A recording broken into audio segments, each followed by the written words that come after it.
Père, que ton nom soit béni. Que le précieux nom de Jésus soit encore élevé. Et que par ta fidélité, Dieu Tout-Puissant, il me soit donné par ta grâce de prêcher, d'enseigner ta parole avec pleine autorité.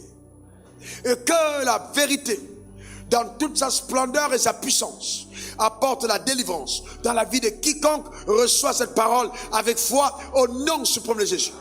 Merci. Merci pour les murailles éternelles du mensonge qui sont ébranlées. Les forteresses de l'esclavage qui sont détruites au nom suprême de Jésus. Père, que ton nom soit béni.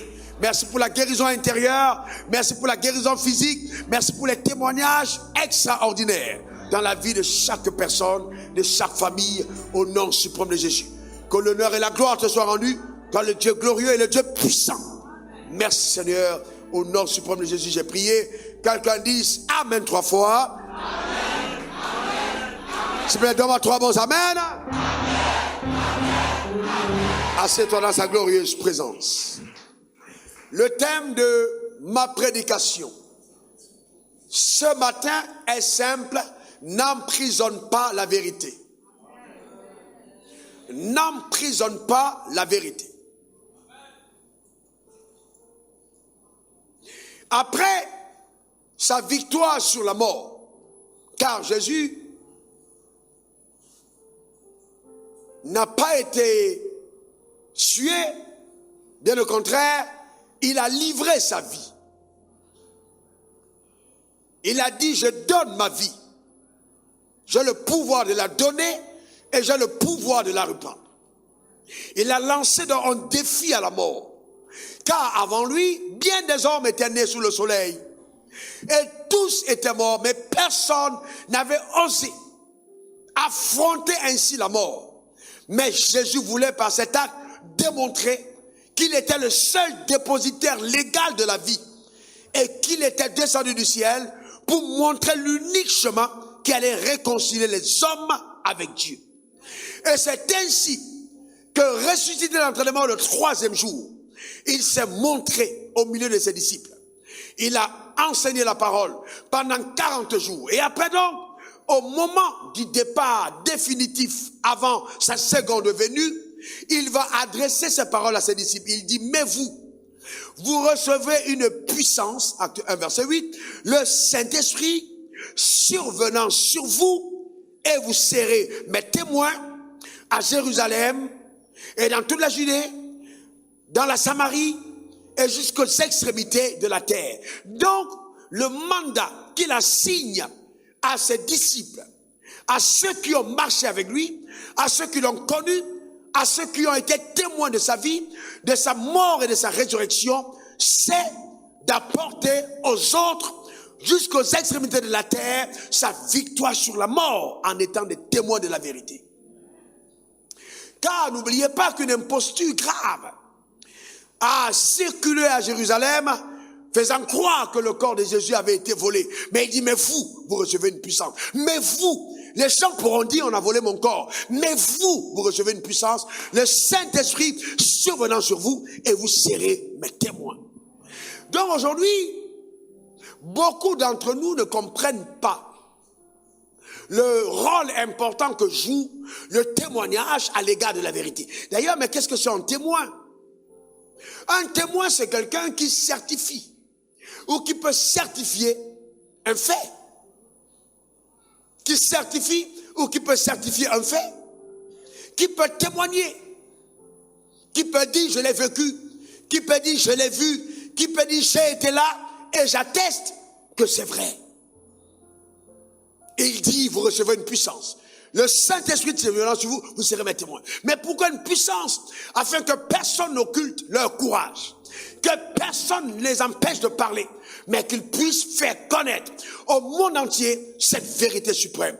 Il est mort, bien plus, il est ressuscité d'entre les morts, et il est assis à la droite de Dieu.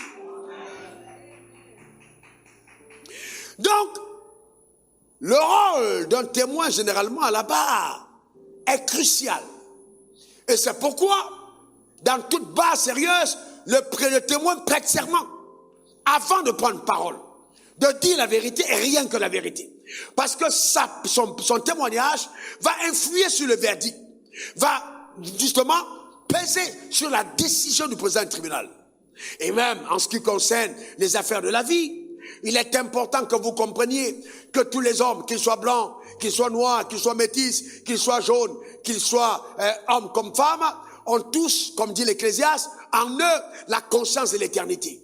Et en fait, personne, aucun homme ne rejette Dieu. Tout le monde, d'une manière ou d'une autre, même les athées, en fait, dans leur théorie de l'athéisme, sont en fait de faire un déni de Dieu. Donc, ils reconnaissent son existence, mais ils en font un déni. Parce qu'en fait, dans chaque être, Dieu a mis la conscience de son existence et la conscience de l'éternité. Cependant, beaucoup d'hommes, d'une manière ou d'une autre, tâtonnent et cherchent véritablement le chemin qui mène à Dieu. Et beaucoup vous diront, tous les chemins mènent à Rome. Sauf que si tous les chemins mènent à Rome, eh bien, tous les chemins ne mènent pas à Dieu. Je vous amène dans un raisonnement logique avant qu'on ne continue parce que vous êtes une église intelligente. Quand vous allez à l'hôpital, bien que vous voyez, il peut y avoir une porte d'entrée principale, si vous avez mal aux dents, vous n'allez pas aller voir l'ophtalmo. Si on vous dit, bon, les docteurs sont occupés, l'ophtalmo va te recevoir. Tu vas pas partir montrer ta dent à l'ophtalmologue. Tu vas dire, oui, je suis à l'hôpital, mais j'ai besoin d'un dentiste. Si tu as mal aux yeux, tu vas pas aller voir un dentiste. Et c'est ainsi va la vie. Dans chaque domaine de la vie, il y a un spécialiste. Et le spécialiste, c'est celui qui a fait ses preuves. C'est celui qui a prouvé, de par ses aptitudes, qu'il était habilité, justement, à régler, à réguler certaines choses dans un domaine précis. Votre voiture tombe en panne, vous n'allez pas aller voir un tailleur, vous allez voir un mécanicien. Et si vous avez un problème avec votre costume, c'est pas le mécanicien qui va l'arranger. Dans tous les domaines de la vie, il y a donc un spécialiste. Et si Dieu a tant régulé la vie, ce n'est pas dans la question de Dieu qui devait avoir le désordre. Le désordre qu'il y a aujourd'hui, c'est parce que les témoins que nous sommes ne jouons pas nos rôles. Nous emprisonnons la vérité. Les gens cherchent Dieu. Les gens ont besoin de Dieu. Et Dieu m'envoie te dire de ne pas occulter la vérité. Jésus agit encore, son Père agit encore. Et la raison pour laquelle Dieu agit dans ta vie, c'est parce qu'il veut transformer ta vie en un témoignage éloquent. Donne-moi ton meilleur amen.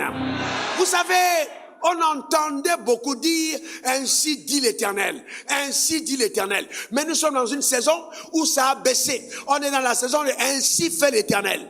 Donc Dieu agira dans ta vie pour que ta vie se change en témoignage. Donne-moi ton meilleur amen. Donne-moi le meilleur amen. Et ce témoignage, ce n'est pas pour que tu te prennes les épaules comme un amiral de l'armée, mais simplement pour que tu puisses témoigner à ta génération que le Dieu que la génération cherche, tu l'as trouvé en Jésus. Dis encore amen. Si simplement l'église savait quelle force il y avait dans le témoignage, je te garantis, tu allais changer radicalement ta manière d'être. Ce que je suis sur le point de t'enseigner, ce sont des épices qui vont donner à ta sauce de vie une saveur délicieuse. Une femme samaritaine. Et les Samaritains, dans l'histoire, avaient toujours des problèmes avec les Juifs. Il n'y avait rien en commun entre eux. Jésus, ce jour, était au bord du puits de Sicha, fatigué, et a envoyé ses disciples en ville chercher à manger. Il a dit, je me repose. Mais c'était un repos stratégique. La femme est arrivée au bord du puits de Sicha. Et puis Jésus lui a dit, donne-moi à boire. La femme dit, mais comment toi tu peux oser me demander à boire? Tu sais pas qu'entre nous là, il y a déjà des palabres générationnelles. Comment toi qui es juif, tu oses demander à boire à une femme comme moi? Et puis Jésus lui dit, mais si tu savais qui est celui qui te demande à boire, c'est toi qui aurais demandé à boire, et je t'aurais donné à boire de l'eau vive. Quand tu aurais bu cette eau-là, tu aurais plus jamais soif. La femme dit, ah, si c'est comme ça, donne-moi cette eau-là, que je boive en même temps. Et puis Jésus lui dit, ok, si je veux le faire, mais appelle-moi ton mari. La femme dit, je n'ai pas de mari. En fait, dans ce contexte, la femme se dit sûrement que peut-être le gars, ce sont des techniques d'approche. Je n'ai pas de mari, donc c'est encore vieille. Tu peux, lui là, il est avec moi tout le temps, il ne m'amène pas à la mairie. Peut-être toi, tu vas entrer dans ma vie, peut-être tu vas m'amener à la mairie. Tu sais, souvent les femmes peuvent être avec un homme et te dire, il n'y a personne. Donc pendant qu'ils sont en train de discuter, surviennent les disciples. Les disciples arrivent et puis ils regardent Et même entre eux, ils sont étonnés. Qu'est-ce que notre maître fait ici avec une femme? Quand les disciples questionnent l'attitude du maître, il fait quoi là avec une femme? Ah, donc, enfin, il nous a envoyés comme ça en ville parce qu'il avait rendez-vous. Oh, on l'a attrapé aujourd'hui. On l'a attrapé aujourd'hui. On l'a attrapé. Mais personne n'osait parce que c'est le maître. Et donc, cette femme devait être sûrement une belle femme. Vous savez, il y a des choses qui arrivent. Si la femme là n'était pas belle, les disciples n'allaient jamais penser comme ça. Vous savez, je vais vous dire une chose. Il y a des choses qui arrivent. Il y a des problèmes que les belles femmes ont que toutes les autres femmes n'ont pas. Ah ouais. Ah, tu as une collaboratrice, la femme du monsieur arrive. Si tu as une femme dans cette terre, ok, c'est ah, c'est ta copine. Ah, comment tu vas, ma chérie? Elle est contente. Ah, ça c'est laisse tomber. Vous restez même ensemble tous les jours, il n'y a pas de problème. Mais si on te voit arriver là avec une certaine allure, tu vois la femme commence à s'énerver, c'est ta collaboratrice. Oh. Tu sens que là, elle se sent en danger quelque part. Elle est comme une collaboratrice. Oui. Donc, qu'est-ce qu'il fait là avec cette femme? Et la femme dit, je n'ai pas de mari. Jésus dit, tu dis bien. Tu n'as pas de mari parce que tu as eu 5 maris. Et celui que tu as eu actuellement là n'est pas ton mari. Elle fait une démonstration simple. Une femme qui a un mari qui meurt, deuxième qui meurt, troisième qui meurt, et puis le quatrième l'épouse, c'est que la femme là doit avoir quelque chose. Une femme perd, il y a 2 maris, le troisième ne vient plus. Parce que c'est une mangeuse d'hommes. Elle te mange, elle te épouse et puis elle te bouffe. Donc tu viens encore épouser une femme qui a déjà eu 3, 4, 5 maris. C'est que quelque part la femme devait avoir quelque chose d'appétissant au regard. Sauf que Jésus n'était pas intéressé par sa beauté. Jésus, au-delà de sa beauté, voyait une femme qui souffre. Voyait une femme qu'aucun homme n'a pu combler. Aucune chambre, aucun matelas dans lequel elle se couchait n'a pu satisfaire son âme. Et là, il va toucher la question de sa vie, la vie éternelle. La femme dit, ah, quoi? Tu as vu ça dans ma vie? Non, tu es sûrement le Christ. Tu es sûrement le Christ. Regardons le texte. Jean 4, verset 28 à 30. Alors la femme ayant laissé sa cruche, s'en alla dans la ville et dit aux gens, venez voir. Elle a dit quoi? Venez voir. Elle a dit quoi? Venez voir. Elle a dit quoi? Venez voir. Elle n'a pas dit je paye vos transports. Elle a dit seulement venez voir. Venez vous-même voir. Un homme qui m'a dit tout ce que j'ai fait. Ne serait-ce pas le Christ. Vous savez que souvent, votre désordre dans le monde peut cacher une habileté prophétique attachée à votre vie. Voilà une femme que toute la ville écoute. Ça veut dire que c'était une femme de toute la ville pouvait convoiter à cause de son élégance et de sa beauté. Alors au lieu maintenant de changer d'homme en homme, elle a changé l'ancienne procession de Ancienne Jandou, une femme qui était en train d'aligner les gars pour être la prédicatrice de l'évangile et dire Jésus-Christ m'a touché, venez le voir.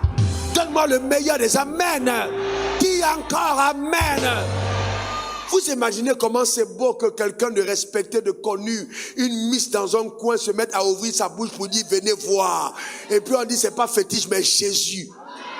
Le goût de ça, c'est extraordinaire. Venez voir. C'est ce que la femme a fait. Et toute la ville s'est déplacée vers le bord du puits de Sichar. Je vous pose une question. Pensez-vous qu'une personne ordinaire est capable de dire venez voir et les gens se déplacent? Ça veut dire que derrière son venez voir, il y avait un enrobement de pouvoir. À partir du moment où vous témoignez de Jésus, il y a quelque chose qui descend sur vous. Il y a une force qui vous habite. Il y a quelque chose qui donne à votre parole que vous soyez considéré et respecté. Venez voir. En temps normal, on ne poursuit pas une prostituée quelque part. Quand une prostituée parle, les gens ne considèrent pas ce qu'elle dit. Mais elle dit, venez voir. Maintenant, les gens sont venus pour voir. Je vois Dieu changer radicalement le regard que les gens portaient sur ta personne, la crédibilité rattachée à ta personne, à cause de ton engagement à témoigner. Venez voir. Un homme qui m'a dit tout ce que j'ai fait. Ne serait-ce pas le Christ? Il sortit de la ville et il vint vers lui. Cette femme a déplacé une multitude vers le bord du puits de Sichar. Au verset 39, la Bible dit, plusieurs Samaritains de cette ville crurent en Jésus à cause de cette déclaration formelle de la femme. Il m'a dit tout ce que j'ai fait. Donc vous voyez que le témoignage de la femme était puissant.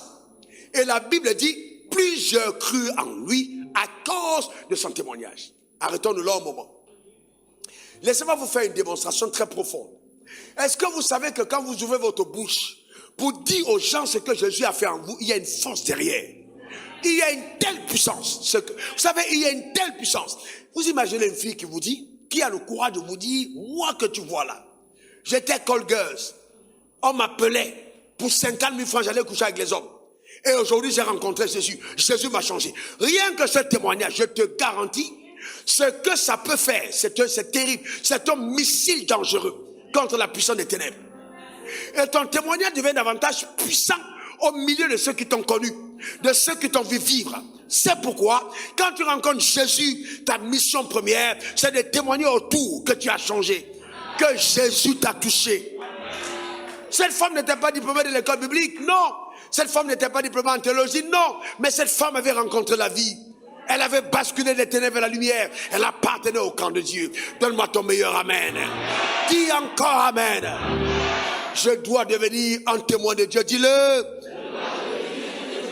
Encore. Et la Bible dit aussi, quand les Samaritains, verset 40, vers le trouver, il le priait de rester plusieurs auprès d'eux. Et là, il resta 2 jours. Donc, le témoignage était tellement puissant que eux-mêmes, ils ont dit, pardon, reste avec nous. Jésus a commencé à parler. Un grand nombre crurent à cause de la parole. Et il disait à la femme cette fois-ci, ce n'est plus à cause de ce que tu as dit que nous croyons. Car nous l'avons entendu nous-mêmes et nous savons qu'il est vraiment le sauveur du monde. Voyez-vous, à la première étape, les gens croient à cause de ton témoignage. À la deuxième étape, les gens croient à cause de ce qu'ils ont entendu de Dieu lui-même. Donc c'est important de comprendre. Pour que les gens rencontrent Dieu, ils doivent te rencontrer d'abord. Pour que les gens rencontrent Dieu, ils doivent te rencontrer d'abord. Donc n'emprisonne pas la vérité. Ne ferme pas la porte du salut aux autres. Parce que le salut, les gens auront accès que par toi. Ne ferme pas cette porte. Ne ferme pas cette porte. Regardons le cas de Philippe. Philippe qui est allé dans Jean 1, verset 45 à 51, il rencontre Nathanaël, c'est un ami. Il dit, Joe, nous avons trouvé celui de qui Moïse a écrit dans la loi et dont les prophètes ont parlé, Jésus de Nazareth, fils de Joseph. Il va dire à Nathanaël, on l'a trouvé. Nathanaël lui dit, peut-il venir de Nazareth quelque chose de bon? Philippe lui répondit, viens et vois. Dis à ton voisin, viens et vois. Encore. Souvent c'est simple, dis aux gens, viens et vois. Simplement. Jésus, voyant venir à lui Nathanaël, dit de lui, voici un Israélite dans lequel il n'y a point de fraude. D'où me connais-tu? Lui dit Nathanaël. Jésus répondit, avant que Philippe t'appelât, quand tu étais sous le figuier, je t'ai vu. Voyez-vous, une parole de connaissance. Pas des paroles trafiquées comme on a aujourd'hui, où les gens vont prendre des informations pour dire des paroles sur ton nom. Là, c'est authentique. Avant même que Philippe ne t'appelle, je t'avais déjà vu. Donc, il est touché. Parce que quand vous appelez les gens à Christ, quand vous témoignez de Christ aux gens, Dieu est obligé d'agir. Quand ils viennent à l'église, Dieu est obligé d'agir. Il y a une authenticité de la puissance de Dieu parce que Dieu veut démontrer que ce que tu as dit est vrai. Amen. Souvent, lors de mes messages, je sens une tournure de 2 minutes où Dieu m'amène à gauche. Mais il m'amène à gauche à cause de quelqu'un qui est entré dans la salle. Et je dis quelque chose qui concerne la personne et je reprends. Pourquoi? Parce qu'il y a une attente. Il y a une attente. Ne soyons pas une assemblée de personnes mortes, mais de témoins vivants. Donne-moi ton meilleur amen. Dis encore amen. Et Jésus dit à Philippe, à Nathanaël, Jésus lui répondit, parce que je t'ai dit que je t'ai vu sur le figuier, tu crois? Tu verras de plus grandes choses que celle-ci. Dis à ton voisin, tu verras de plus grandes choses. Eh mon Dieu, tu verras. Cette parole-là, prends-la pour toi. Tu verras de plus grandes choses que celle-ci. Et il lui dit, en vérité, vous verrez désormais le ciel ouvert et les anges de Dieu monter et descendre sur le Fils de l'homme. Il n'a pas dit descendre et monter, mais il a dit monter et descendre. En d'autres termes, le témoigne, les anges étaient déjà là. Mais il fallait quelqu'un qui témoigne en disant viens voir. Et Jésus leur dit vous les verrez monter. Donc vous n'avez pas reconnu la présence de ces anges. Mais maintenant que vous êtes venus auprès de moi, vous les verrez monter. Comme pour dire, dans cet environnement, il y a des anges. Frères et sœurs, c'est très important. Quand vous reconnaissez le mouvement angélique quelque part, attirez les personnes. Dites à ces personnes, venez et voyez. Viens et vois. Parce que là où sont les anges, là sont les miracles de Dieu. Dans le nom suprême de Jésus. Donne-moi le meilleur amen. Dis encore amen. C'est important, frère. Le monde cherche la vérité. Mais Dieu doit compter sur toi pour que le monde entende parler de Jésus. C'est la raison pour laquelle Dieu t'a touché. Que ta famille entende, que tes collègues entendent, que tes voisins entendent. C'est très important. Et je vais te dire, en agissant ainsi, tu rends un service énorme au royaume des cieux et tu te rends un service incroyable de la part de Dieu. Dieu compte sur toi pour être un relais de la vérité. Dieu compte sur toi pour être un relais de la vérité. Dieu compte sur toi pour être un relais de la vérité dans ce monde pervers et perdu. Aujourd'hui, au lieu d'être témoin de la vérité, on a même des gens à l'église qui cherchent les autres. Ah oui, il est venu. Si j'appelle Nathanaël, peut-être que Jésus va lui donner la place qu'il doit avoir auprès de lui. Je ne peux pas appeler Nathanaël. Non, ça c'est emprisonner la vérité. Il faut appeler. Il faut appeler. Je vois des jalousies puériles, souvent en assemblée. Dans les églises, tu vois les gens s'accusent, se marchent dessus, se piétinent, à cause de petits postes, On aura même dit des postelets, c'est même pas des postes. Les gens sont là à lutter pour des choses inutiles. Je te garantis que si ta position à l'église n'a pas d'impact dans la société, tu es un énergumène qui s'embrouille. Frère, je te dis la vérité, il faut aller plus loin que ça. C'est pas le jeu de la religion. Il va venir prendre ma place et moi je dois être à gauche, je veux m'asseoir à côté, il faut que c'est moi que le pasteur salue. Mon gars, tu perds ton temps. Si c'est moi qui veux ma salutation tout le temps, ça ne t'apportera rien du tout. Il faut aller plus loin que ma salutation. Il faut faire de l'impact dans la société. Donne-moi le meilleur des amens. Dis encore amen. Quand je dis ma salutation, je prends là le rôle de tous les pasteurs. Donc c'est important que tu comprennes ça. D'accord? Les gens sont là et ah oui, j'ai la puissance, j'ai la puissance. À quoi te sert la puissance? Si tu ne peux même pas dire à ta mère que tu es sauvé, si même dans ton quartier, personne ne sait que tu es sauvé, à quoi te sert la puissance? Pourquoi Dieu fait tout ce qu'il fait dans ta vie? Frère, posons-nous de bonnes questions. Pourquoi? Pourquoi? C'est juste incroyable. Il y a des gens, chefs d'entreprise, il est patron lui-même, personne ne sait qu'il va à l'église. Mais parce qu'il ne peut pas dire qu'il va à l'église. Si lui-même, il est en train d'asseoir les filles de la boîte, il va faire comment pour dire qu'il va à l'église? Il ne peut pas dire. Il ne peut pas dire qu'il va à l'église. C'est important. Il va se cacher. Voyez-vous? Alors, ce que les gens ne comprennent pas, c'est que le témoignage de Jésus libère une puissance. Et cette puissance est une puissance de protection et de préservation. Quand tu témoignes de Jésus, ça te préserve. Tu es né de nouveau. Tu te masturbais, n'est pas honte. Quand tu dis je me masturbais et j'ai arrêté. À partir de ce moment, le démon de masturbation s'en va. Parce que ce que tu n'as pas avoué publiquement reste une propriété secrète. Il faut le dire. Faut le dire. Faut le dire. Tu es né de nouveau. Ah oui, on veut faire ta cure d'âme. Même à la cure d'âme, tu mens au pasteur. Ah oui, est-ce que tu as des rapports? Avant? Oui. Combien d'hommes? 1. Alors que toi-même tu sais qu'il faut ajouter encore 3 zéros derrière. Tu es à 100, tu dis 1. On va faire comment pour prier pour toi?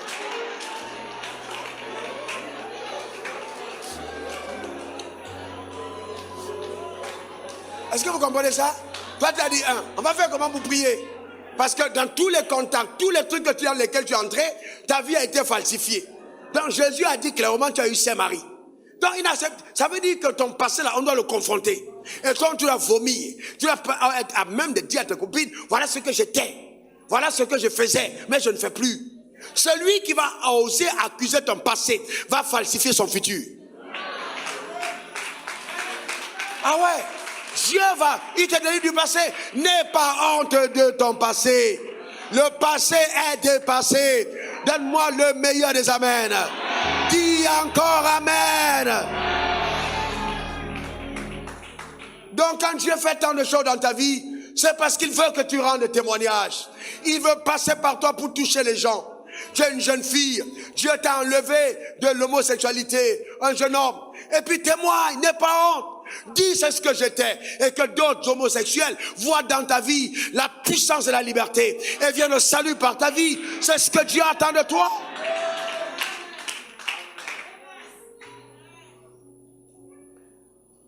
Vous voyez? Et c'est ce que ma vie a été.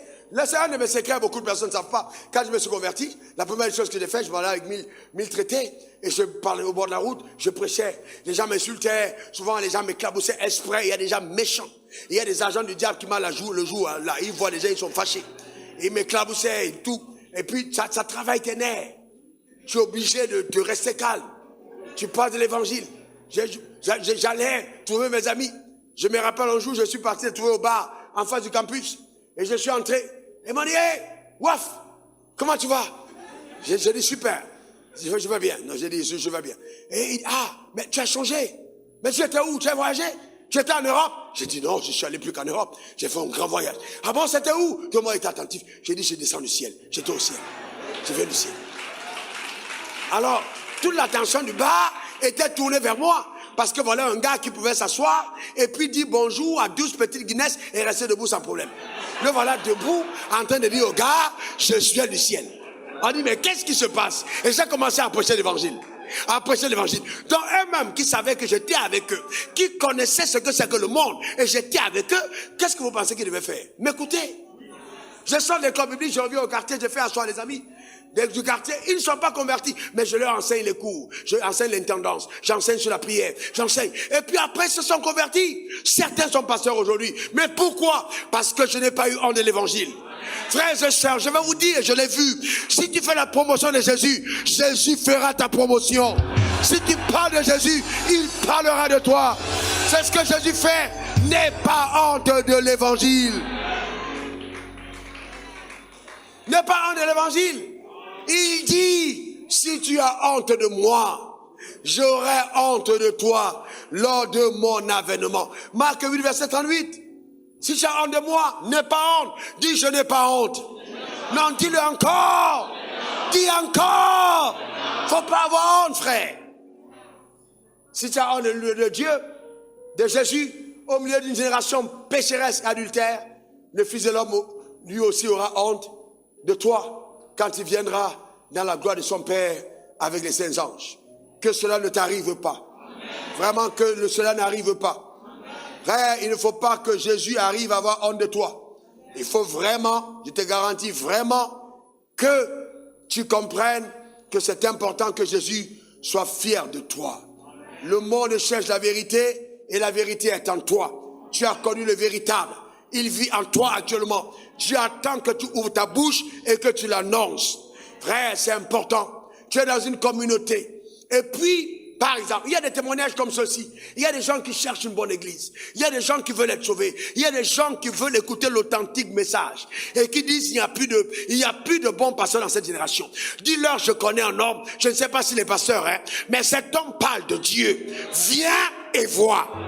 On a un grand programme. Viens et vois. Cet homme-là, quand il ouvre sa bouche, les mystères du royaume se font entendre. Viens et vois. Frère, écoute-moi bien. Si les gens sont à envoyer les gens à Jésus, alors toi, tu as le droit d'envoyer les gens à moi. Parce que moi, je suis le représentant de Jésus. Donc, tu viens et vois. Quelqu'un ne peut pas dormir en Suède. Dort avec le cancer. La nuit, en songe, il me voit apparaître. Et je prie pour lui en songe. Se réveille le lendemain, en bonne santé. Va faire des tests et le cancer disparaît. Et c'est devant toi, on lit. Tu es là, devant tes propres... Les gens voyagent l'extérieur. Viennent s'asseoir là pour te dire en face, en live, ce qui s'est passé dans leur vie. Et toi, tu te tais. C'est pas bon. Non, non, non. C'est pas bon. Ça devrait être une priorité pour toi de faire savoir aux gens, j'ai vu quelque chose. Je vis quelque chose. Ta vie est bénie. Tu dormais toutes les nuits, tu te réveillais troublé. troublé. Maintenant, tu es en paix. Tes affaires prospèrent. Tu es paisible. Tu n'es pas arnaqué. Il n'y a pas de parole pour voler ton argent. Au contraire, ton argent ne fait que s'augmenter dans ton compte. Et tu te tais. C'est pas bon. Tu dois être à même de le raconter, de le témoigner. Est-ce que quelqu'un me donne le meilleur des amens?